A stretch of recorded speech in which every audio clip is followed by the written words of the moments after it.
Yeah, look, let me tell you about a kid named Steven. He's slowly running out of things to believe in. Every couple of months his mom leaves him for no good reason. His stepdad beats him. Not too many friends, only ever had a few with him. But recently they don't want anything to do with him. Always eating lunch in a bathroom stall. He just wants to feel normal and be cool again. Yeah, always feeling like the outcast. He's been going crazy ever since his dad passed. He needs guidance and advice, but instead he only has breakdowns and flashbacks of the car crash. It's been getting harder every day. If he was still around, everything would be okay.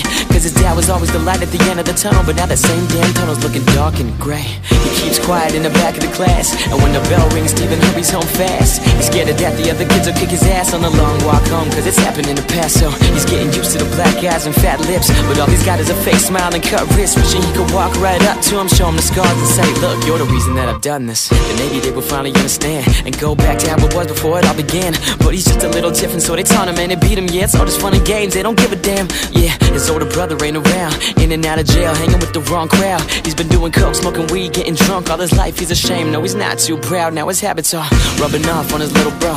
Yeah, but guess what, little did he know that every time he did a line, every time he lit a joint, every time he took a shot, he would set the mode. So Steven's sitting in his room getting high now. Doors locked, music up with the lights out. He just takes another toke till the room's full of smoke. 5, 6, 7 hours till he knocks out. Now he started stealing pills from his mom, 8, 9, 10 at a time, and now they're gone. And maybe for the moment all his problems seem to fade, but the high fades too after not too long. And that's when it really sinks in, that's when it hits him, that these goddamn drugs won't fix him. Caught up on the floor, can't take it anymore. Now he's talking to God, cause he's the only one that gets him.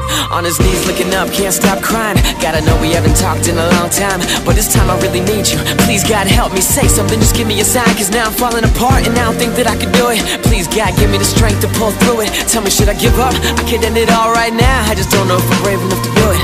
Cause there's gotta be a better way than suicide. Try to wait it out, give it time, you'll be fine. But it's been so long and I still haven't been able to get rid of all the thoughts that I feel inside. So sick, so angry, so mad. And to top it off, no one even knows that. That's when he stood up, wiped his tears, walked over to his desk and got a pen and a notepad. He just couldn't see it getting any better.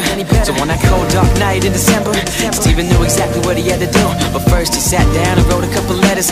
One to his stepdad, one to his mother, couple to the kids at school, one to his brother, bringing them the pain that they once brought him. Teardrops on the paper, one after another. Yeah, I hope that you all feel guilty, cause I'm broken now and you can't heal me. And now you're all an accomplice of murder. Each and every one of you have chipped in to kill me. So the reason that I'm writing you this evening is to say goodbye and tell you that I'm leaving. But don't hold your breath, cause I ain't never coming back. Sincerely yours.